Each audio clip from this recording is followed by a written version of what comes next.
This is scarier than Phasmophobia. Oh. Ah.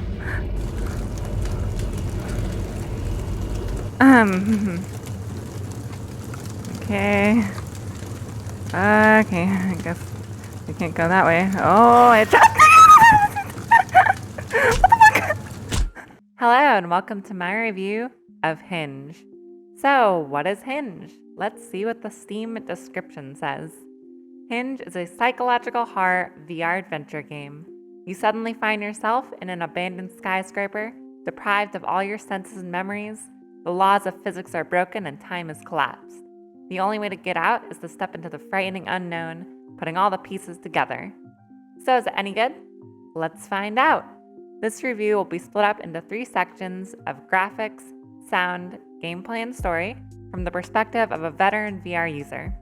And then I'll be giving my final score at the end. There will also be timestamps in the description of this video if you want to skip to any section. So enjoy the review. Alright, graphics. The graphics are really quite nice for VR. There's some really nice shadowing and lighting effects going on here, and pretty much every room in this game gives off a creepy, otherworldly vibe that's a bit hard to describe.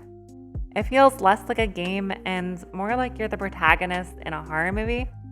I wouldn't say that it's Half-Life Alyx level of graphics, but there are some really fantastic set pieces here that change up the physics, and despite me being terrified half the time that I was playing this, I wanted to continue just to see what other crazy visuals were going to pop up next. This is definitely one of the better looking indie VR games that I've played, and I've played quite a few over the years. I do have a couple of complaints though.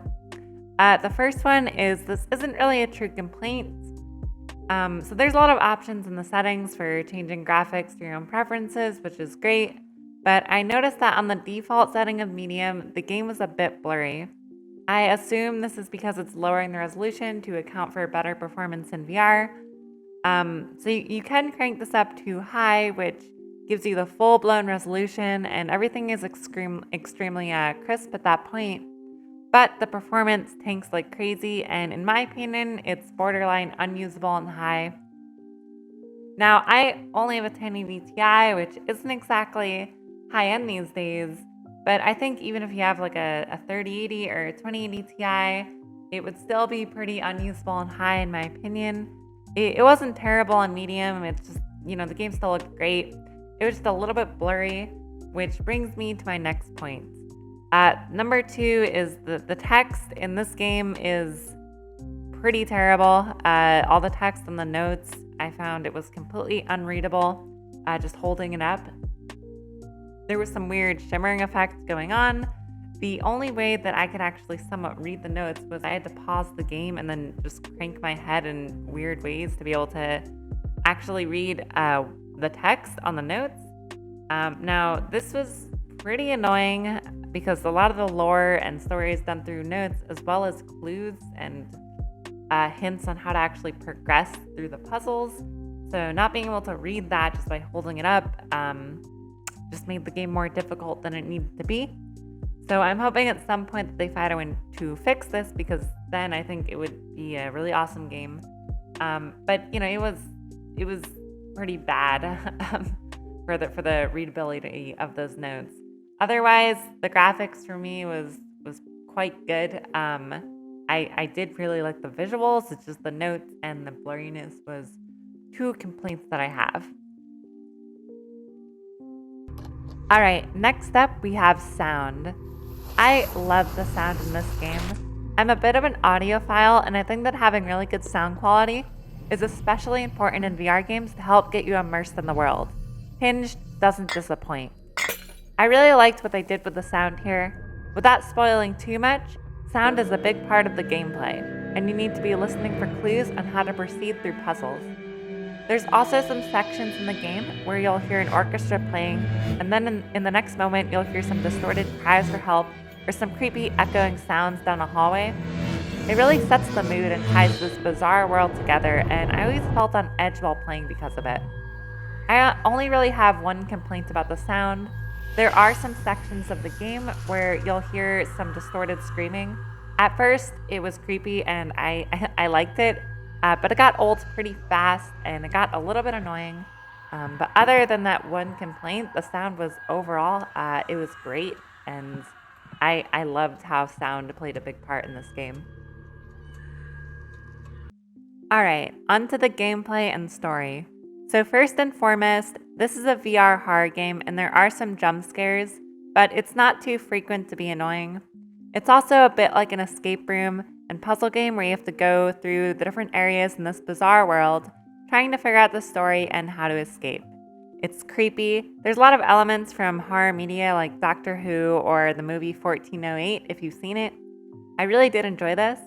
I thought that it gave off a better horror vibe than something like Phasmophobia. Like sometimes you'll look in one direction and then you look back in the same direction and things in the environment will change, or there'll be some creepy thing that just pops up and scares the shit out of you. So I definitely did enjoy that. A lot of stuff in this game was also well thought out from a VR perspective. For example, the different story bits and notes that you'll find as you're going through this game will end up in your quote-unquote mind space. And the only way to get access to this space is by lighting a physical cigarette in the world and then putting it in your mouth because you're smoking and that kind of mellows you out, I guess. I thought that was kind of interesting, and it brought some physicality to something that's normally done in a 2D menu. Like all the notes that you collect, you're going to find in this room and you can pick them up physically and look at them. There's also some pretty good physics. You can manipulate some objects. Not all of them, but a lot of the objects in the world can be manipulated. And this helps to immerse you in the environment. Like you actually have to open all the doors. You can pick up different objects. At one point you get a tool which you have to use to progress, and you physically like bang it on stuff to make noises. There's also a lot of options for locomotion in the settings, which is great. It also supports physical crouching. So I thought the controls were done pretty well. You also have holsters in your body like a lot of other VR games for some important objects and things that you find as you're traveling. You'll just put it on your own body. As far as the story, I really don't want to spoil a lot here because I think that it's better to go in blind. I think that will make the game a lot better to experience. But there's some pretty good voice acting here. Your own character is voiced and will say different lines for some set pieces in the game. And then you're also going to run across these memory segments where the voice acting is done really well, and that's where a lot of the lore and story is going to be explained. And I'm not too far into the game, but so far I think the story is pretty interesting and it's worth experiencing. Alright, now I have to talk about some of the negatives. So there is a death system in the game. As you're going through, you can run across these different creatures and things that will kill you. Some of the notes will help you survive. I think one of them, you have to not look at it or something. But you can die. So when you die, you get sent back to a checkpoint. So these checkpoints are spaced out, I think, too far apart. Like you'll get to a segment where you have a chance of dying, and sometimes you could even just like die randomly. And then if you do die, you go all the way back and you have to do the same exact thing for 5 to 10 minutes that you just did. Which, I mean, I kind of understand what they're going for. They want to make you scared to die. But I did get a little bit annoyed having to just run back and keep doing the same thing over and over until I could figure out how to progress to the next part. So I think maybe, I don't know, having like more frequent checkpoints would help here. It's like 10, 15 minutes apart, which can get a little bit annoying. I also ran into a couple of bugs. Nothing was super game breaking. But at one point I did lose a tuning fork, which that's one object that is pretty much vital to the progression in this game. And I was banging it on something and then it just like flew out of my hands and disappeared. I also fell through the map once, but I respawned and I had all my stuff back. So it didn't happen too often to take away from the enjoyment, but there were a couple of bugs here that I wish hadn't happened. So otherwise, I did think that this was a fun game and it was well thought out in terms of VR. So what are my final thoughts? I think Hinge is a really good VR psychological horror game. It hits differently than Phasmophobia and there's no multiplayer, But if you're looking for an escapish room VR game with some really stunning visuals and set pieces, then you'll probably really enjoy Hinge. I plan on going back and finishing it at some point just because I found it really enjoyable. I do think that this game is worth the asking price of $20 on Steam, but there's also a free demo that you can try out to get a feel for the game before you buy it. I'll leave a link for the Steam page in the description. I'm giving Hinge an 8 out of 10. If you guys enjoyed this review and want me to do more of this type of content, then please let me know. I also stream on Twitch pretty frequently, which is where all the footage from this review came from. You can find me there at twitch.tv/GingasVR. Alright, that's it. Have a great day.